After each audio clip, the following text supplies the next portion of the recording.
Bueno, ya chicos, entonces ahora vamos a continuar con neumofisiología. Ya les envié el pretest junto con la otra clase. De verdad, un ratito.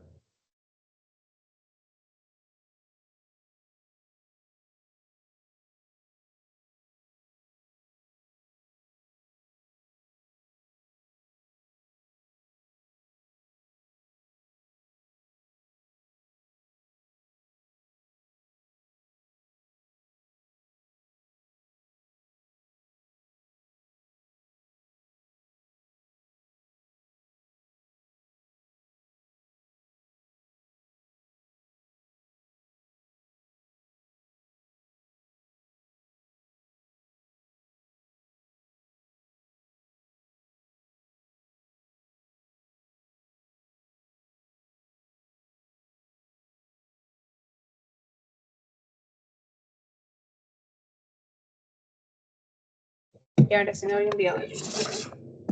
Ahora sí. Bueno, vamos con ya la parte de neumo, que creo yo neumo es un poco más sencillo que riñón. Entonces vamos primero a iniciar con la parte general, que es la anatomía del aparato respiratorio. Ustedes saben que tenemos una parte, bueno, tenemos dos partes en el aparato respiratorio. Tenemos la primera parte, que es básicamente la vía de conducción, y la segunda parte, que ya es la vía, o bueno, la zona donde se da el intercambio gaseoso, la respiración como tal, ¿no? Entonces vamos a ver que hay una parte donde entra el oxígeno, bueno, donde entra el aire a nuestro cuerpo, que es la zona de conducción, donde encontramos a las fosas nasales, a la laringe, a la faringe, a la tráquea, a los bronquios y a los bronquioles terminales, que son más o menos en el 16, incluso hasta el 22, ¿no? Vamos a ver que por aquí ingresa todo el aire y es importante porque, por ejemplo, con las fosas nasales, ustedes saben que entra el aire y el aire no entra así de frente a los pulmones, sino que en la nariz se filtra, se calienta, se humedece y después recién ingresa, ¿no? Incluso ahí tenemos vellitos que nos ayudan a atrapar el polvo e incluso los gérmenes. Entonces, incluso la nariz es bastante importante. Luego está la faringe, que la faringe es un conducto de tipo muscular. Esta va a conectar la nariz con la laringe. La laringe es importante porque aquí se encuentran las cuerdas vocales y gracias a esto básicamente podemos hablar. Y también va a proteger las vías aéreas inferiores de que no ingrese pues comida, o sea, porque saben que hay un compartimento que se comparte para la redundancia con el sistema digestivo. Entonces, no podríamos, eh, o bueno, podríamos tener aspiraciones si es que no estuviese la laringe. Así que además de las fosas nasales, está su función de proteger las vías aéreas inferiores. Por otro lado, vamos a ver que tenemos a la tráquea, que la tráquea ustedes saben que es un túbulo, o bueno, un tubo, perdón, que tiene anillos cartilaginosos, pero no en todo, sino que tienen anillos en forma de C. Y bueno, la tráquea sirve para conectar con los bronquios. Ya sabemos que la tráquea se divide en dos bronquios principales, que son el derecho y el izquierdo, cada uno va a su pulmón.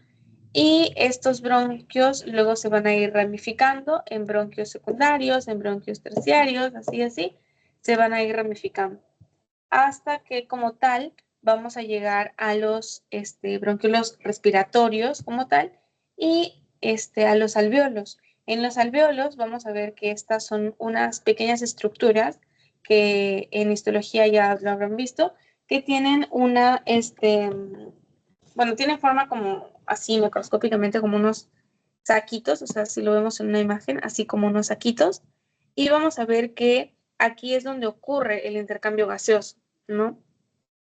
El oxígeno va a pasar a la sangre y el CO2 se va a eliminar. Vamos a ver que justamente por esto, como va a haber un intercambio gaseoso alveolo capilar, estos alveolos van a estar rodeados de capilares y va a haber una membrana alveolo capilar que es bastante delgada. Entonces, gracias a eso, gracias a que la membrana es delgada, va a poder, o bueno, se va a poder dar una difusión de CO2 y de oxígeno. Aparte de la conducción y de la intercambio gaseoso que hay en el aparato respiratorio, es importante también mencionar que para que se pueda dar la respiración necesitamos músculos, ¿no? El principal músculo, creo que está por ahí. En un ratito vamos a ver lo de los músculos. Pero ya sabemos que el principal músculo importantísimo para una inspiración en reposo es el diafragma. Ya la expiración es un proceso pasivo que no necesita de contracción de músculos, a menos que sea una expiración forzada, por ejemplo, cuando estamos haciendo ejercicio o algo así. Bueno, los pulmones están formados por unos astinos o unos lobulillos pulmonares, y todos van a formar una superficie enorme, imagínense, de 40 a 80 metros cuadrados. Es enorme teniendo en cuenta que pues, los pulmones tampoco es que sean tan grandes. Y esto es importante ¿para qué? Para que se pueda dar el intercambio gaseoso. Ahora vamos a ver los espacios muertos. Los espacios muertos básicamente son, bueno, es el volumen de aire que se inspira, pero que no va a participar en el intercambio gaseoso. Es decir, que por ejemplo nosotros respiramos y un cierto volumen se queda, por ejemplo, en la tráquea, en la laringe, entonces ese aire no está participando en el intercambio gaseoso porque no llegó a los alveolos. Entonces, a eso se le conoce como espacios muertos. Tenemos el espacio muerto anatómico, que es básicamente que el aire queda en las vías respiratorias sin alveolos, básicamente en las vías de conducción. Por ejemplo, en la nariz, en la tráquea, en la laringe, en la faringe, en los bronquios, en los bronquiolos.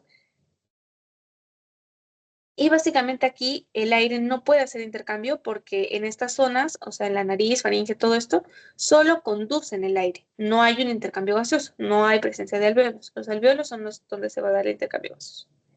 El volumen aproximado del espacio muerto anatómico es de 150 mililitros.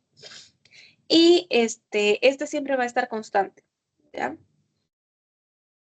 A menos de que te hagas, pues, a menos de que haya una traqueostomía, ¿no? Eso sí estaría disminuido. ¿Por qué? Porque ya no estaría pasando por la nariz. Entonces ahí sí habría una disminución del volumen, perdón, del espacio muerto anatómico. Pero en personas como nosotros, que no tienen traqueostomía, entonces no hay una variación del espacio muerto anatómico. Ahora, el espacio muerto fisiológico. El espacio muerto fisiológico es el aire que no participa en el intercambio gaseoso y va a ser la suma tanto del espacio muerto anatómico como del espacio muerto de los alveolos no funcionales. ¿Qué quiere decir? Que ciertos alveolos, por ejemplo, en un EPOC, no van a llegar a funcionar. O sea, algo está pasando dentro de esos alveolos. Entonces, como no está llegando el aire, no está habiendo un intercambio gaseoso. Y como no hay intercambio gaseoso, entonces, ¿qué va a pasar?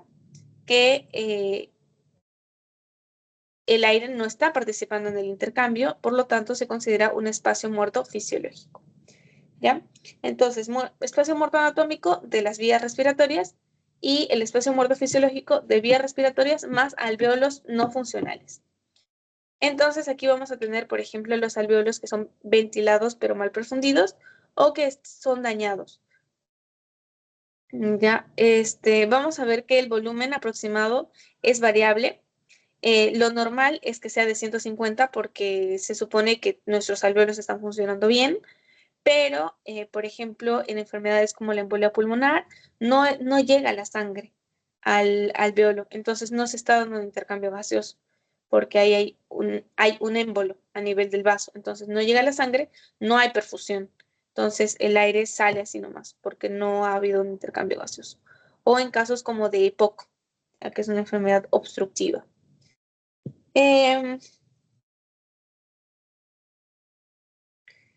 ¿Cuál es el que nos preocuparía? Sería el espacio muerto fisiológico, ¿no? Sobre todo si es que está aumentado o porque el volumen de alvéolos no funcionales ha aumentado, por ejemplo, en una embolia. Entonces, ¿esto qué generaría? Generaría que el paciente le dé una hipoxemia, por ejemplo, ¿no? Porque eh, como no está habiendo un intercambio gaseoso, entonces no está llegando oxígeno a la sangre. Entonces eso podría pasar, por ejemplo, en embolia pulmonar, en EPOC, empieza a haber disnea, ¿no? Porque el paciente no está teniendo el oxígeno necesario, ¿ya? Em, en las funciones del aparato respiratorio, vamos a ver que la primera es el intercambio gaseoso. Ya sabemos que es importante que haya ingreso de oxígeno. De hecho, esa es la función principal del aparato respiratorio, que haya ingreso de oxígeno y eliminación de CO2. También, bueno, en la parte de las vías respiratorias es importante la filtración, el hecho de que se caliente, se humidifique el aire para que llegue de forma adecuada a nuestros pulmones. Proporcionar oxígeno para la respiración celular, eliminar CO2 y agua, la hematosis, que básicamente la hematosis es que la sangre se oxigene, y también es importante para la fonación. ¿Por qué? Porque en la formación participa la laringe. Y ahí vamos a tener las cuerdas vocales y gracias a esto se puede hablar. El olfato también es importante, la regulación térmica también, e incluso el aparato respiratorio sirve como regulador del pH sanguíneo. Ya, por ejemplo, si tú estás teniendo una acidosis metabólica, entonces vas a tratar de eliminar más CO2. Entonces también tiene un papel importante en la regulación del pH, ya no solo para el intercambio gaseoso, sino tiene más funciones. En cuanto a la respiración, vamos a ver qué es el proceso en el cual nosotros vamos a obtener oxígeno y eliminar el dióxido de carbono. Em, Vamos a tener la respiración pulmonar y la tisular. En la parte de la respiración pulmonar es lo que se da en los alvéolos. Básicamente se va a captar el oxígeno del aire, se va a eliminar CO2 y va a haber una hematosis, ¿ya? En cambio, a nivel tisular, a nivel celular, es básicamente el proceso que va a ocurrir dentro de nuestros tejidos, dentro de nuestras células, y aquí el oxígeno básicamente va a ser importante porque va a servir para transformar los nutrientes en energía. Y la energía de las células es el ATP. Entonces, para eso sirve el oxígeno, porque ustedes saben que, por ejemplo, la cadena transportadora de electrones, donde se produce perdón, el ATP en mayor cantidad, necesita oxígeno, ¿no? Entonces, por eso es importante que llegue oxígeno a nuestras células, para que ellas consigan energía, ¿ya? Aquí vamos a ver que hay un proceso de ventilación. La respiración es el proceso tanto de ventilación como de intercambio gaseoso, ¿ya? La ventilación simplemente es el proceso por donde ingresa el aire a nuestro pulmón. Luego va a haber una hematosis y la hematosis permite que el oxígeno ingrese a la sangre y que el dióxido de carbono salga. Este oxígeno va a ir hacia el corazón izquierdo, va a llegar por las venas pulmonares y va a ir, como llega al corazón izquierdo, se va a bombear a nivel sistémico. Entonces va a llegar a todos nuestros órganos. Y mientras va llegando la sangre, ¿qué va a ir pasando? Las células van a ir captando el oxígeno y van a ir eliminando CO2. Ya saben que el oxígeno le va a servir ¿para qué? Para que ella produzca energía, ya para que nuestras células produzcan energía. Y van a ir eliminando CO2. Luego, una vez que se elimine el CO2, bueno, se va a empezar a ir a la sangre venosa y de la sangre venosa ya sabemos que se va, por ejemplo, a la vena cava. De la vena cava, la sangre venosa va a llegar hasta el corazón derecho y del corazón derecho se va a ir hasta el pulmón nuevamente, donde nuevamente va a ocurrir este ciclo, ¿ya?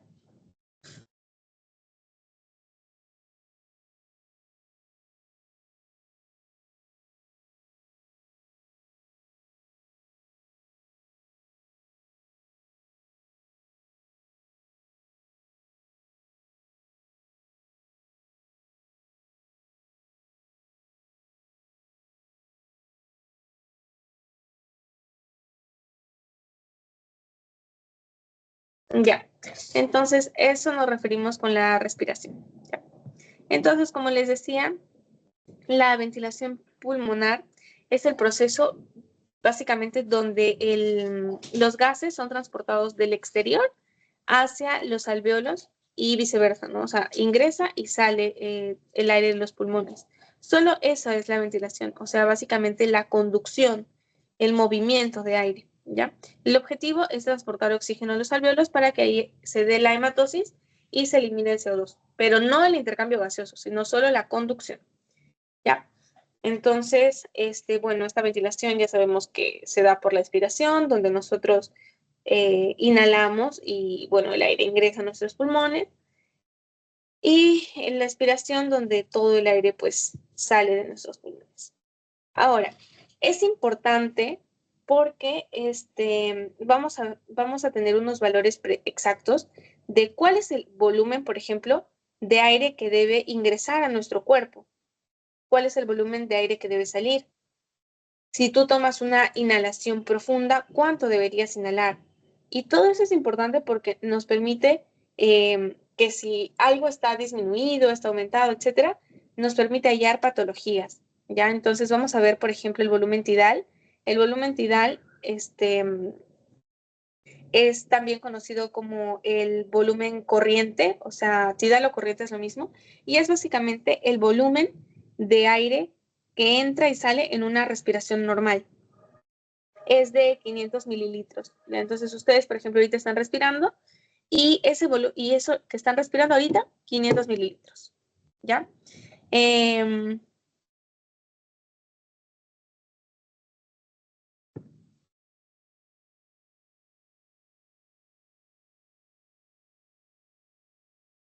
A ver, entonces, después vamos a ver que este...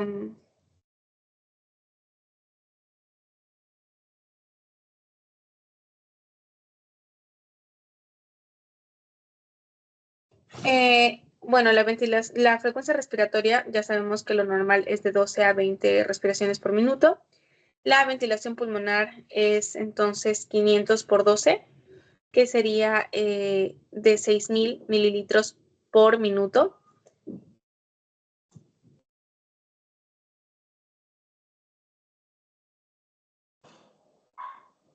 Ya es de 6.000 mililitros por minuto. Pero, Thais, entonces, ¿por qué aquí consideran 350 mililitros? Ah, ¿se acuerdan que cuando yo hablé de espacio muerto anatómico, decíamos que hay una parte que no llega hasta los alvéolos? Cuando hablamos de ventilación alveolar, es la ventilación que llega hasta los alvéolos. ¿Cuánto se quedaba en el espacio muerto anatómico? ¿Cuántos mililitros?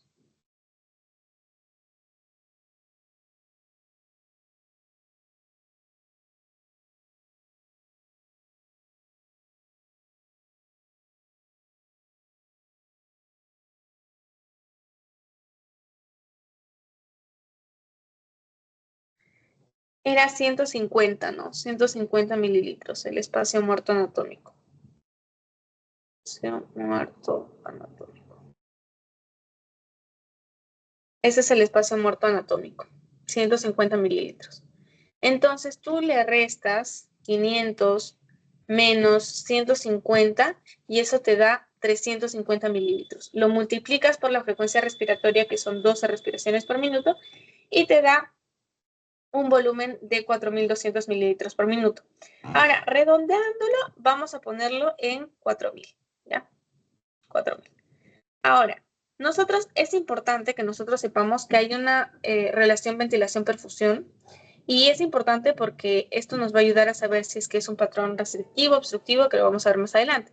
Entonces, La perfusión, ¿cuánto es? ¿Cuántos litros hay en tu cuerpo de sangre? Hay 5 litros, ¿no? Aproximadamente. Entonces hay 5.000 mililitros. Entonces tú divides 4 litros sobre 5 litros, este es de la ventilación y este es de la perfusión, y te da 0.8. Este es el valor normal de la relación ventilación-perfusión que hay.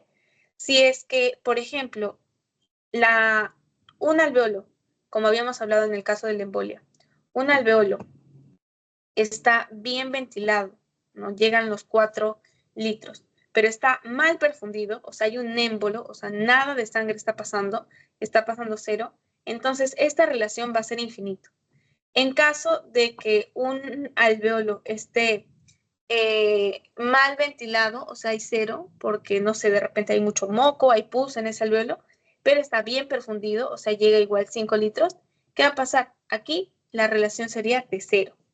Entonces ya saben que por eso es importante saber cuánto es la relación ventilación-perfusión del paciente. ¿Ya? Y bueno, esta es la espirometría que lo vamos a ver un poquito más adelante.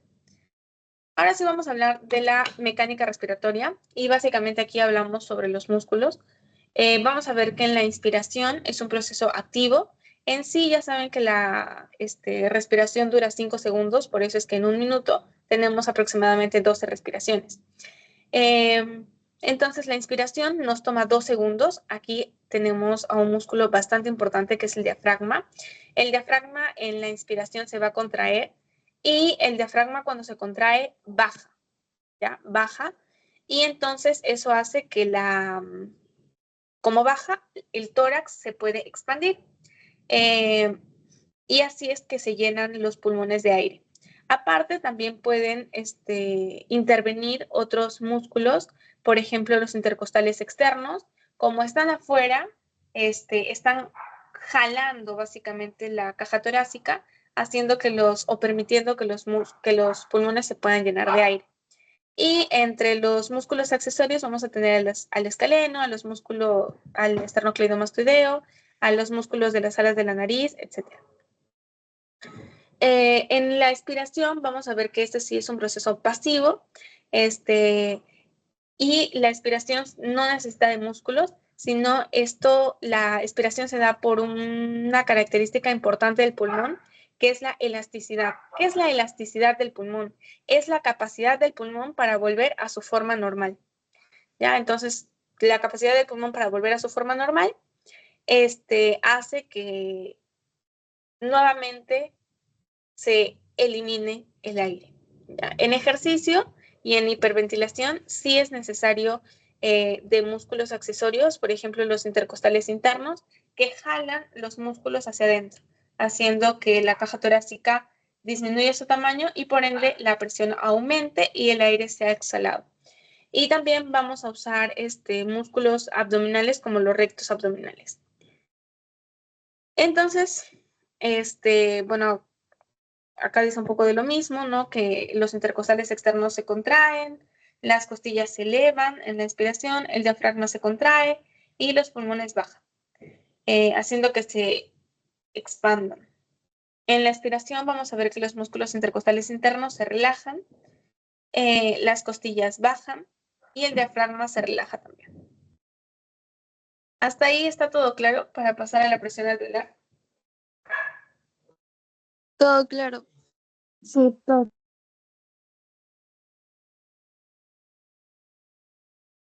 A ver, un ratito, por favor.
Ya, entonces, ahora sí vamos a ver la presión alveolar.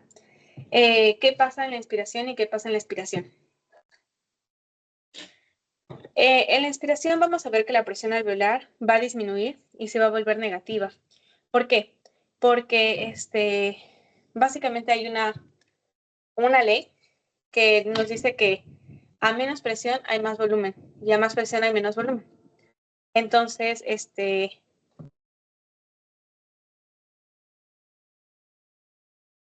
por ejemplo, si ustedes agarran una jeringa y la presionan, obviamente no va a haber nada de aire, hay menos volumen. Entonces ahí es ¿por qué? Porque están generando o están presionando y están generando una presión positiva. Entonces eso básicamente es lo que pasa en la expiración.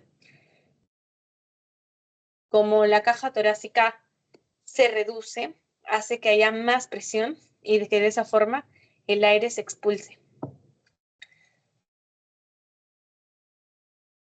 Como es un proceso pasivo, dura 3 segundos, ¿ya? E igual el aire que sale es 500 y el aire que entra es 500, porque ese es el volumen corriente.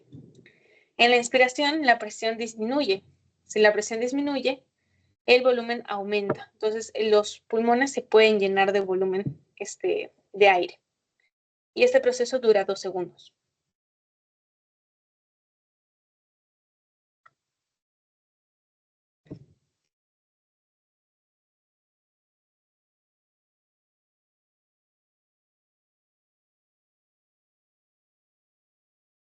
Ya, entonces ahora vamos a hablar sobre la ley de Hooke.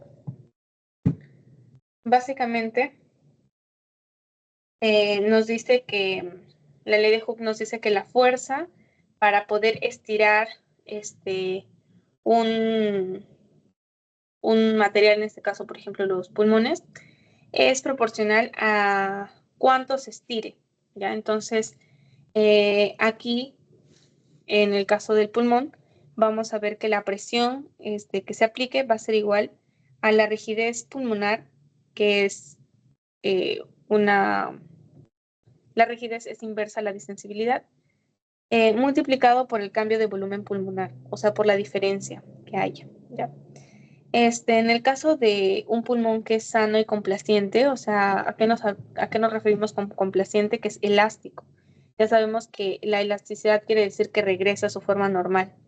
Necesita poca presión para expandirse. Ya un pulmón sano y complaciente puede expandirse sin que haya, sin que tú generes que la presión, o sea, sin que tu tórax se vuelva tan ancho.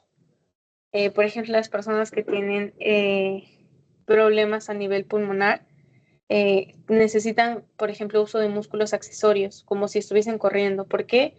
Porque su pulmón no se puede expandir de forma adecuada. Si tenemos un pulmón, por ejemplo, rígido, como en el caso de la fibrosis, necesita más presión para el cambio de volumen. Y la distensibilidad es inversa a la rigidez. ¿Ya? La distensibilidad es la inversa de la rigidez. Entonces, ahora vamos a hablar de la elasticidad y la distensibilidad para que quede más claro. Vamos a ver que la distensibilidad es cuánto cambia el volumen del pulmón cuando aplicas una determinada presión.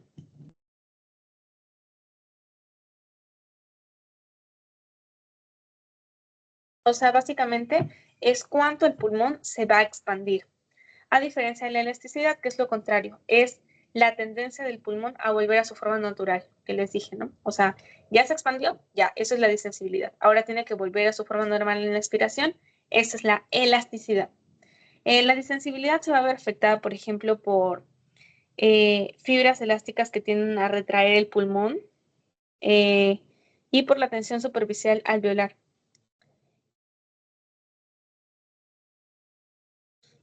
Y ya sabemos que la tensión superficial alveolar disminuye con el surfactante,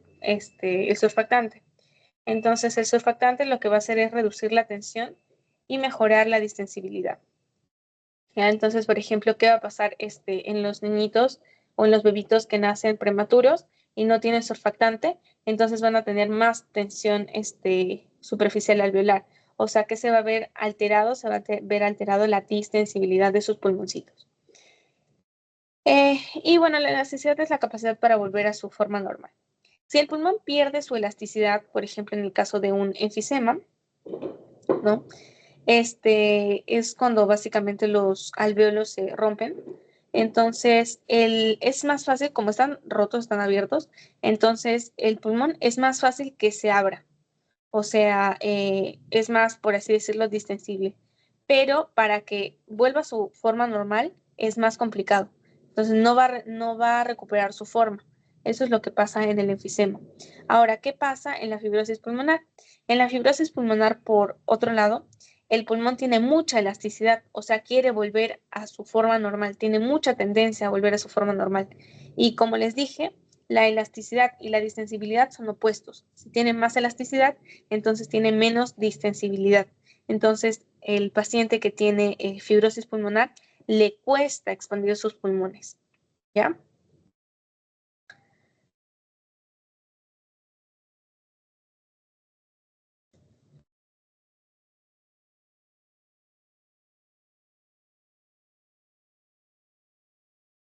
Bien, ahora vamos a hablar de otra ley también, que es conocida en neumología, que es la ley de Boyle, que esta nos habla,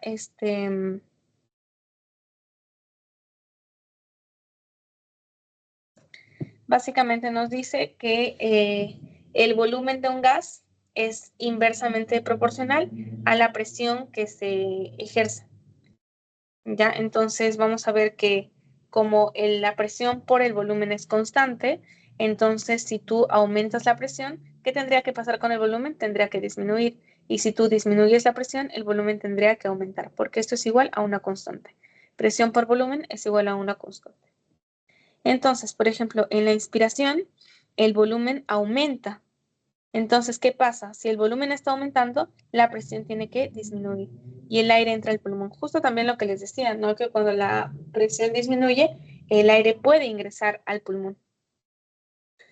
En la expiración, ¿qué es lo que pasa? En la expiración vamos a ver que la presión intrapulmonar aumenta. Como la presión aumenta, porque habíamos dicho que en la expiración es de +1, entonces el volumen que va a pasar va a disminuir. Justamente es lo que pasa, ¿no? El aire sale del pulmón. Ahora vamos a hablar de los volúmenes pulmonares.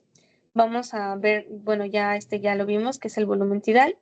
Este es el aire, ya sabemos que ingresa y sale de nuestros pulmones.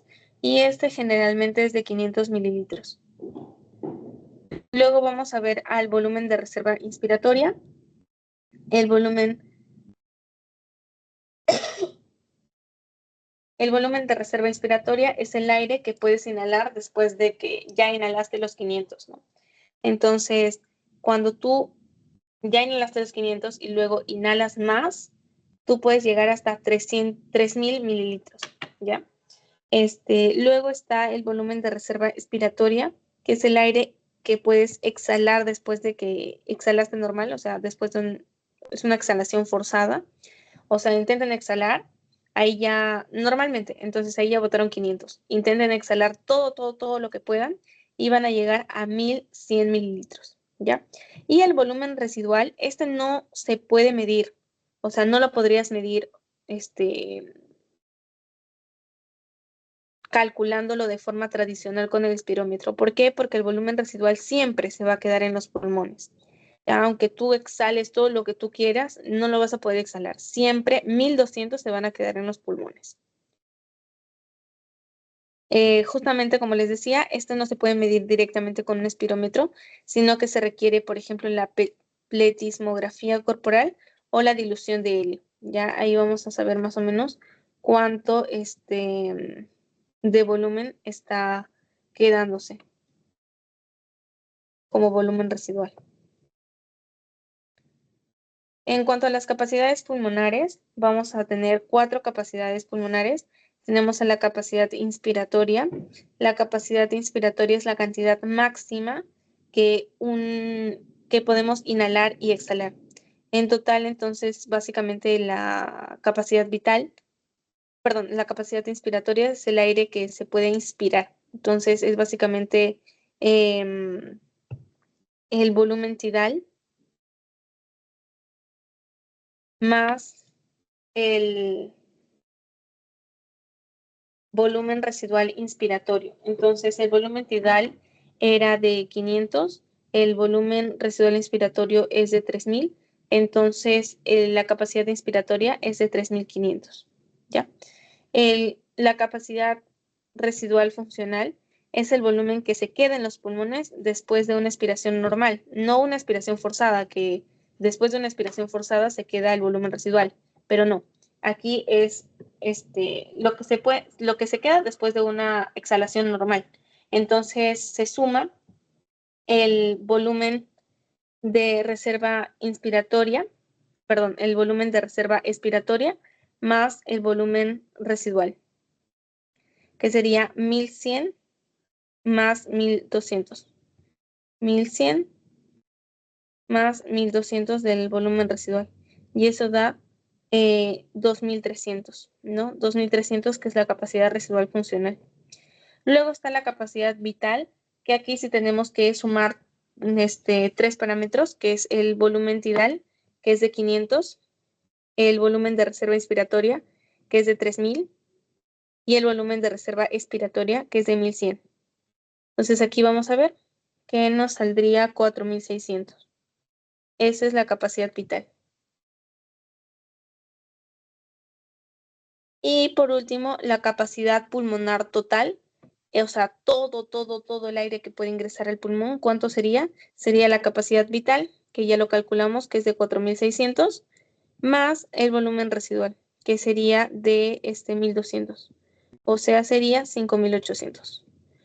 Pueden hacerlo así, o también podrían decir que es la suma de todos los volúmenes pulmonares. Ya. Entonces, ¿ha quedado claro hasta ahí? Para pasar con la espirometría.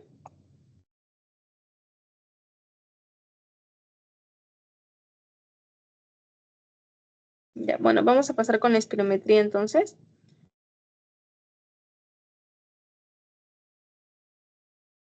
O bueno, los exámenes funcionales respiratorios.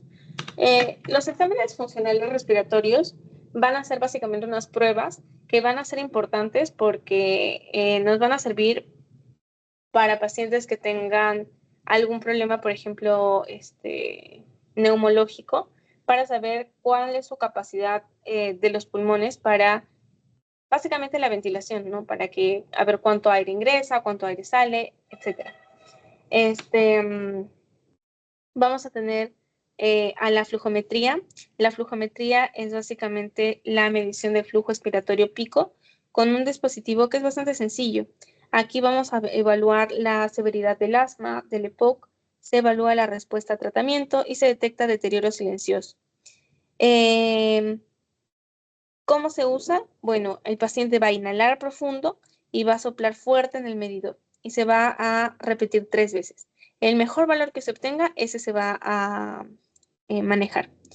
¿Ya? Entonces, esto va a servir para asma y para EPOC. Eso es importante en la flujometría. Luego la espirometría, esta es la que más se va a usar. Es la que más usan los neumólogos. Entonces, la espirometría mide los volúmenes y flujo de aire durante tanto la inspiración como la exhalación. También evalúa la velocidad del flujo respiratorio. Entonces aquí, por ejemplo, vamos a ver la capacidad vital forzada, que es el volumen que ya les dije, que es expirado después de una expiración completa. Luego tenemos el BEF1, que también es importante porque es el volumen expiratorio forzado al primer segundo, solo en el primer segundo. Y la capacidad vital ideal, que es el valor de capacidad vital esperado según la edad, el sexo, la talla, etc. No tanto es importante cada parámetro por separado, sino más bien la relación, o bueno, la proporción que tengan unos con otros. Por ejemplo, la capacidad vital forzada sobre la capacidad vital ideal, esta relación, si es mayor a 75% o les pueden poner 0.75, si es que es mayor, está bien. Si es que es menor, entonces vamos a ver que el paciente está teniendo un patrón restrictivo. Es decir, que el pulmón no se está extendiendo de forma adecuada. Por lo tanto, la capacidad vital está disminuida. Y esto es aún más importante para patrones obstructivos, que es el BF1 sobre la capacidad vital forzada, que también si es que es mayor de 75 está bien, y si es que es menor de 75% es un patrón obstructivo. ¿Ya? Aquí, ¿qué va a pasar? En el restrictivo, el pulmón no se puede expandir. En el obstructivo, el pulmón, el aire va a salir lento. ¿Por qué? Porque se va a quedar atrapado en los alvéolos. ¿Ya? Entonces, por eso es más importante las relaciones que hay entre estos parámetros. En cuanto a la espirometría, vamos a ver qué se puede dar, por ejemplo, si es que el paciente presenta tos, sobre todo disneas, sibilancias. Las sibilancias son características del asma, entonces también se podría ver por ese lado. En enfermedades sistémicas, para evaluar si es que ha habido compromiso pulmonar, por ejemplo, con las enfermedades reumatológicas. En pacientes de riesgo, por ejemplo, si es que el paciente fuma, consume drogas o está expuesto a humo de leña. De hecho, ustedes saben que el humo de leña es la principal causa para que se dé el cáncer de pulmón, al menos en el Perú, no tanto el tabaquismo, sino el humo de la leña, ¿ya? Por una evaluación preoperatoria, siempre, siempre, siempre, en los pacientes que van a pasar a sala, se hacen una evaluación de cómo está, por ejemplo, su corazón, su pulmón, etcétera. Entonces, por una evaluación preoperatoria también. En caso de que tenga atelectasia, en la atelectasia va a haber un colapso del pulmón. Entonces, una sospecha de atelectasia también se podría realizar en trasplante pulmonar para ver la valoración funcional antes de que se dé el trasplante. En la evaluación médico-legal para confirmar que ha habido daño a nivel de pulmón. La respuesta terapéutica para evaluar si es que hay eficacia de tratamiento.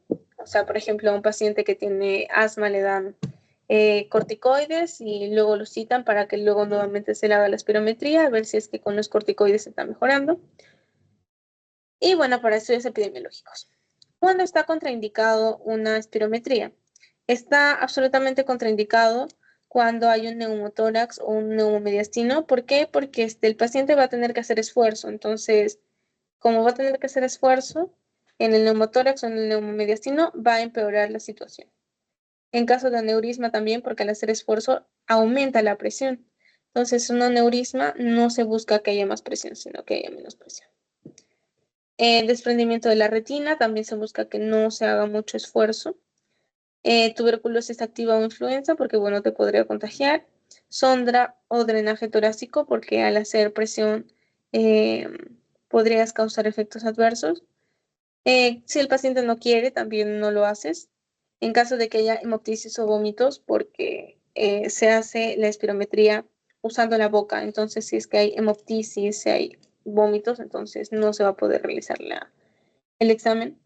Si es que ha habido un infarto reciente, un embarazo avanzado complicado, enfermedades infecciosas o inestabilidad hemodinámica. Relativas, una traqueostomía, una hemiparesia facial, que el paciente no te comprenda, una falta de piezas, falta de piezas dentales, náuseas, que a diferencia de los vómitos, ustedes saben que las náuseas es la sensación y los vómitos ya es la expulsión, y en caso de fiebre, ¿ya? En cuanto a los tipos de espirómetros, vamos a encontrar que hay diferentes tipos en realidad, los que son de desplazamiento de volumen y los sensibles al flujo, que son los modernos. Vamos a recordar que las capacidades, que la capacidad que tiene el pulmón como máximo es de 6 a 7 mililitros.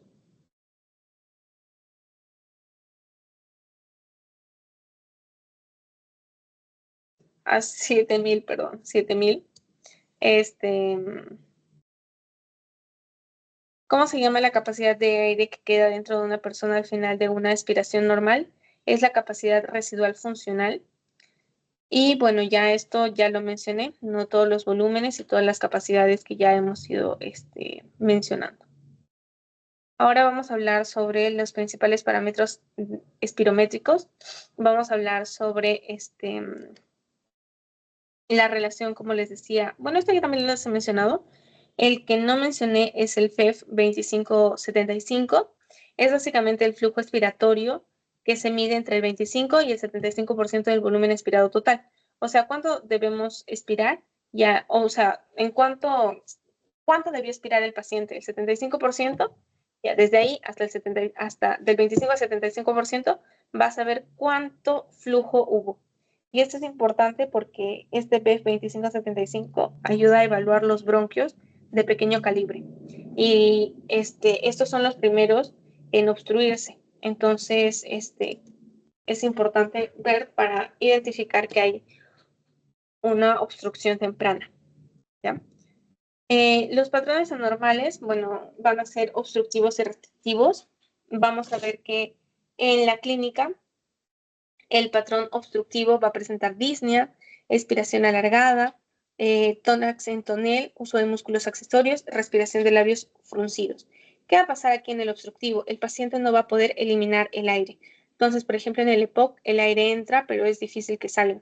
Entonces, básicamente hay una hiperinsuflación de los pulmones, ¿ya? Entonces, como los pulmones están hiperinsuflados, se forma un tórax en tonel, que es como anchito, ya, anchito, pero de adelante y de atrás, no de los costados, sino de adelante y de atrás. ¿Por qué? Porque los pulmones se están expandiendo mucho más. Enfermedad se puede dar en asma, en EPOC, ahí es más común el tórax en tonel, en bronquiectasias, en tuberculosis, en edema pulmonar, tumor o algún cuerpo extraño que esté obstruyendo las vías aéreas, ¿ya? La fisiopatología, bueno, es una obstrucción al flujo de aire durante la expiración. En la espirometría vamos a encontrar un FEP1 disminuido y la proporción de FEP1 sobre el FBC, que es la fracción, la capacidad vital forzada, está disminuido también. ¿Por qué está disminuido? A pesar de que el BFC está normal, porque lo que está disminuyendo es este BEF1. Entonces, al disminuir BEF1, toda esta relación también disminuye. El FEP 2575 también va a estar disminuido, ¿ya? Acá en los pacientes que tienen un patrón obstructivo, se les hace la espirometría antes y después de un broncodilatador, ¿ya? Entonces, para ver si es que va a funcionar. Entonces, se le da un test broncodilatador con beta-2 agonistas o con anticolinérgicos, beta-2 agonistas sobre todo para asma EPOC, asma EPOC, los anticolinérgicos principalmente EPOC. Y se repite la espirometría, o sea, le das y después de 15 20 minutos le repites la espirometría a ver si es que el BEF1 aumentó. Si es que aumenta, entonces es porque es asma. Si no mejora, es porque es EPOC, ¿ya? El EPOC no mejora. Y el patrón restrictivo, vamos a ver que es una disnea con esfuerzo, la capacidad está reducida, y por ejemplo, vamos a ver que aquí las causas son el parénquima, o sea, por ejemplo, hay una fibrosis pulmonar, hay una neumoconiosis, hay la pared torácica, puede haber fallas a nivel de la pared torácica, por ejemplo, escoliosis o una cifosis severa, una parálisis diafragmática, Guillain-Barré, por ejemplo, y la Guillain-Barré afecta a los músculos, entonces generaría una parálisis diafragmática que llevaría a que no se expanda adecuadamente el tórax, haciendo que los pulmones tampoco se puedan expandir. Entonces aquí el problema básicamente va a ser que no se van a expandir los pulmones y por lo tanto el volumen va a estar reducido. En la espirometría vamos a ver un FBC disminuido, un FEP1 normal o puede estar disminuido y la relación BEF1 con FBC va a estar normal o disminuido. ¿Por qué? Porque se puede mantener normal si es que ambos ha disminuido o puede aumentar porque el BEF1 se va a mantener normal. Si es que el BEF1 se mantiene normal y el que ha aumentado es la FBC, entonces esto va a aumentar, ¿ya? Esta relación va a aumentar. Y por último, también tenemos que hay un patrón mixto que, bueno, tiene características obstructivas más restrictivas, y esto es característico, por ejemplo, de un EPOC muy avanzado. Ya aquí sí todos los niveles, todos los valores van a estar disminuidos. Y bueno, por último, la pletismografía corporal. La pletismografía es una prueba que es ya más compleja, completa y sensible. Va a medir también, por ejemplo, la capacidad, las capacidades pulmonares, pero lo importante, bueno, lo característico de esta pletismografía corporal es que aquí sí se puede medir el volumen residual. Y como se puede medir el volumen residual, también se puede medir la capacidad pulmonar total, ¿no? Porque ese datito nos faltaría para la capacidad pulmonar total. Entonces, para eso sirve la pletismografía corporal. Acuérdense que el único volumen que no se puede medir con la espirometría es el volumen residual, y que para medirlo necesitamos la pletismografía corporal. La pletismografía corporal, vamos a ver que se requiere que haya una cabina cerrada, y el paciente va a respirar por una boquilla, y ahí nos va a salir en una maquinita así los valores.